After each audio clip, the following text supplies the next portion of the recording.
శ్రీ గురుభ్యో నమ. గురు బ్రహ్మ గురు విష్ణు గురుదేవ మహేశ్వర గురు సాక్షాత్ పరబ్రహ్మ తస్మై శ్రీ గురవే నమ. సదాశివసమారంభం వ్యాసశంకర మధ్యమాం అస్మదాచార్య పర్యంతం వందే గురు పరంపరాం. అపారకరుణాసింధం జ్ఞానం శాంతరూపం శ్రీ చంద్రశేఖర గురు పరమాములానుహం. శ్రీ గురుభ్యో నమ. గణాధిపతి నారాయణం నమస్కృత్యం దేవీం సరస్వతి వ్యాసం తత్తో జయ ఉదయరేత కృష్ణం వందే జగద్గురుం.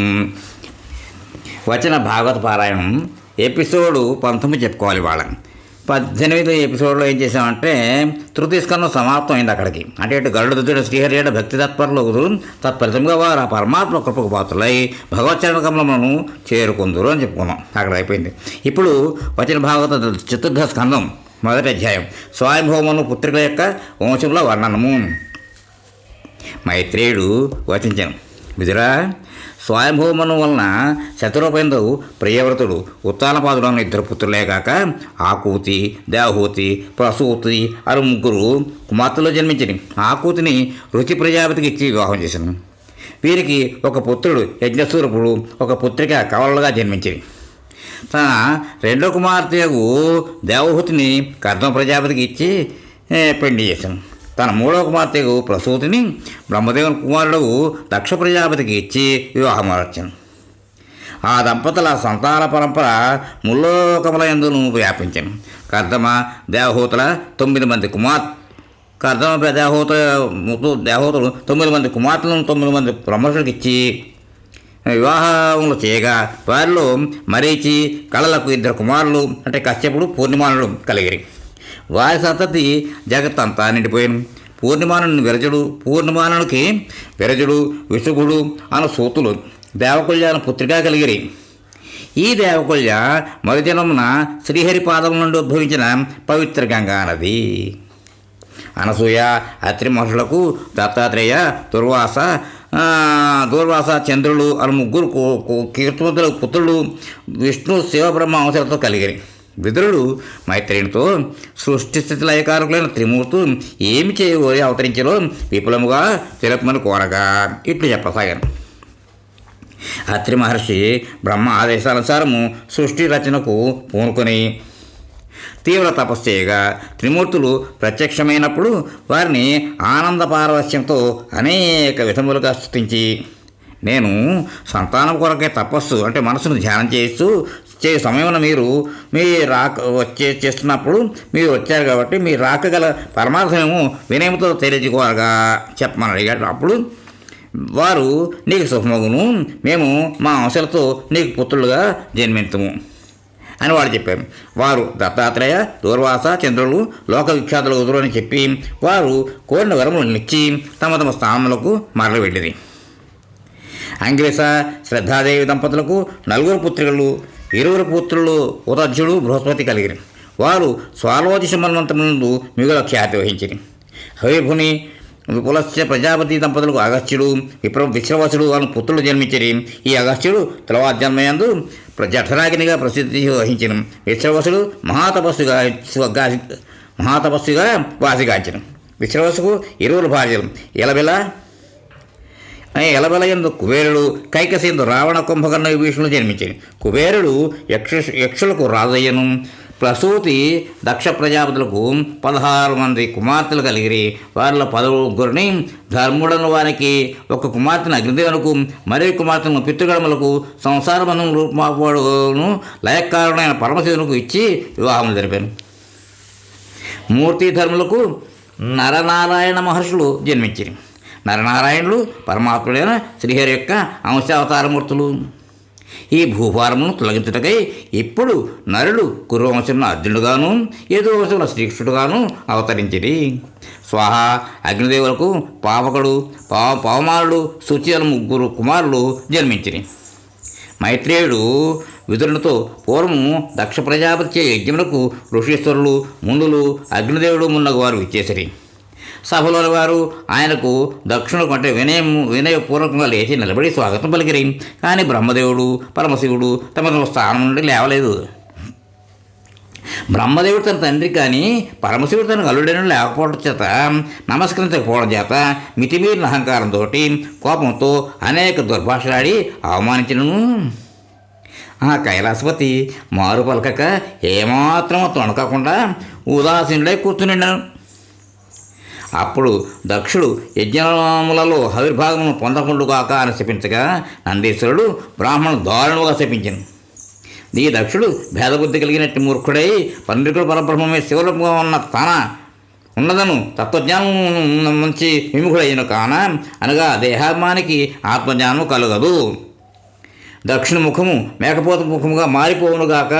ఈ దుష్టుడు ఇతన్ని అనుసరించువారు జనన మరణ చక్రంలో పడి పరిభ్రమిస్తూ ఉందరుగాక. ఈ ద్విజులు నిత్యానిత్య పరిజ్ఞానం లేక భక్ష్యాభక్ష వివేకమును కోల్పోయి కేవలం పొట్టనింపుకొనడం కొరకే తమ విద్యను తపస్సులను ప్లతాదులను ఆశ్రయింతురుగాక. నందీశ్వర శాపములను విని భృగు మహర్షి బ్రహ్మదండం తప్పు చేతబూని శివభక్తులు వారి యొక్క అనుయాయులు వేదశాస్త్ర ధర్మములకు విరుద్ధముగా అపమార్గములు పట్టువారు పాషండ మార్గములను అనుసరించిన వారు ఒగ్గాక అని ప్రతిశాపనిచ్చాను. మైత్రేయుడు విదురునితో విదురా, భృగు మహర్షి శాపములకు ఆ శంకర భగవానుడు ఇంచుకక్షిణుడై తన అనుచరులతో కూడి అతడి నుండి వెళ్ళిపోయాను. ఆ ప్రజాపతులు నిర్వహించినట్టే యజ్ఞము 1000 సంవత్సరములకు పరిసమాప్తమై వారు గంగా యమున నదీ సంగమ స్థానములందు అపబృహ స్నానం ఆచరించారు. పిమ్మట వారు ప్రసన్న చిత్తులై తమ తమ స్థానంలో వెళ్ళిపోయారు. మైత్రేయుడు విత్తినట్టు దక్షుడు పరమేశ్వరుడిపై ద్వేషము పెంచుకున్నాడు. దక్షుడు కొంతకాలంలో బ్రహ్మదేవుడు దక్షిణ ప్రజాపతులందరికీ అధిపతిగా అభిషేకించిన నాటి నుంచి ఆయనలో గర్వము మరింత అధికమయ్యాను. మైత్రేయుడు వచించాను, విదురా, సతీదేవి ప్రార్థనతో ఆ శంకరులకు దక్షుడు పలికిన కఠోర వచనములు శక్తికి వచ్చి ఆమెతో ఇట్లను, దేవి, నా మాటను కాదని నీవు అతడికి వెళ్ళినట్టు నీకు అతడి తగిన గౌరవం దక్కదు, సరిగదా? పరాభవమే సంభవించును. బంధువుల వల్ల జరిగిన పరాభవం గౌరవ శ్రేష్ఠులకు దుఃఖహేతువే కాక దుఃఖహేతువే కాక అది సజ్జీవమరణములకు కారణమగును. 4వ అధ్యాయం. సతీదేవి యోగాగ్నిందు దేహత్యాగం చేయవిట. మైత్రేయుడు వచించాను, విదురా, స్వజనులను దర్శించడానికి తహతహపడుతున్న సతీదేవిని అక్కడికి వెళ్లకుండా నివారించినతో ఆ మనోవేదనతో ఇచ్చటనే ప్రాణత్యాగం చేయను. వెళ్ళనిచ్చినను అతడు ఎదురు ప్రవాహమును తాళదాలక దేహత్యాగం చేయను. ఏ విధంగా నన్ను ఆ దేవి తన అసువులను వీడుట తథ్యం ఆమె తలచుతూ శంకరుడు మౌనంగా ఉండిపోయాను. ఆమె రోషముతో శంకరుని దహించి వేయినట్లు చూచుతూ వివేకమును కోల్పోయి స్త్రీ సహజమైన పుట్టింటిపై గల మమకారంతో ఆమె ఆయన మాటలను పట్టించుకొనక తండ్రి ఇంటికి వెళ్ళాను. అంతటా మణిమంతుడు మొదలగు యక్షులు శివపార్షదులతో తోడి వేల సంఖ్యలో ఆ దేవి వెంట వడివడిగా నిర్భయంగా వెళ్ళుతుంటాయి. వారు యజ్ఞశాలకు చేరిన ఆమెను దక్షుడు ఏమాత్రమూ ఆదరింపలేదు. కానీ తల్లి తోబుట్టులు ప్రేమానురాగములతో హక్కును చేర్చుకుంటారు. దక్షునికి భయపడి తక్కిన వారు ఆమెను ఆదరింపరైరి. శంకర భగవాను గొప్పతనము అనేక విధములుగా తెలియపరుస్తూ తనకు గల దాక్షాయణి సంబంధమును తొలగించుకున్నటకై తన దేహమును పరిచయించునని ఉత్తరముఖముగా కూర్చుని యోగాగ్ని ఉత్పన్నము చేసి తన పతిదేవుడు జగద్గురువు అయిన శంకరుని యొక్క పాదారవింద ధ్యానమునందే మునిగి ఉండి యోగాగ్నికి తన దేహమును ఆహుతి అనర్చను. 5వ అధ్యాయం. వీరభద్రుడు దక్షిణ యజ్ఞము ధ్వంసము నచ్చట, దక్షిణ సంహరించడం. మైత్రేయుడు విదురునితో, దక్ష ప్రజాపతి వలన అవమానములు పాలైన సతీదేవి ప్రాణత్యాగము చేసిన విషయమును యజ్ఞకొండం నుండి వెలువడిన రుభులు అనువారు శివుని పార్షదులను సైన్యమును కొట్టి పారద్రోలిన సంగతిను నారదుల వలన పరమశివునికి తెలిసి మిగుల క్రుద్ధుడై తన జటాజోటమునందలి ఒక జటను పెకలించి వికటాటహాసంతో నేలకేసి కొట్టగా అందుండి వీరభద్రుడు ఉద్భవించి, స్వామి, ఏమి నీ ఆజ్ఞ అనగా శంకర భగవానుడు, వీరభద్ర, నీవు నా అంశయే, నా పార్షదులకు అధినాయకుడవై వెంటనే అతడికి వెళ్ళి ఆ దక్షిణ యజ్ఞమును ధ్వంసమునర్చును, అతన్ని హతమార్చుము అని ఆజ్ఞాపించాను. వీరభద్రుడు ఆ ప్రభువు ఆజ్ఞను శిరసావహించి దక్షిణ శిరస్సును యజ్ఞకొండమునందలి దక్షిణాగ్నియందు ఆహుతి నర్చను.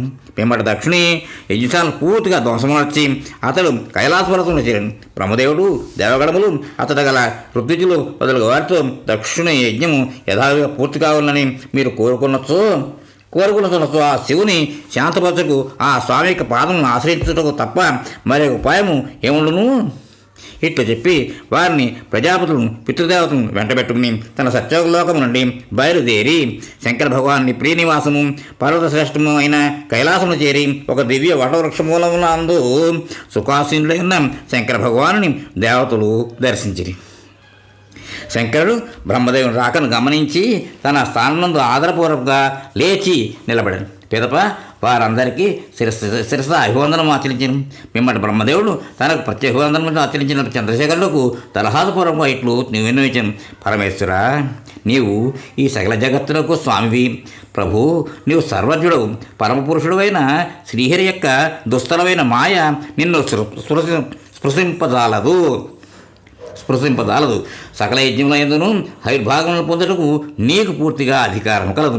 ఆయనను దక్షిణ యజ్ఞమందు బుద్ధిహీనులై యాజకులు అర్హుడమైన నీకు హైర్భాగమును సమర్పింపలేదు.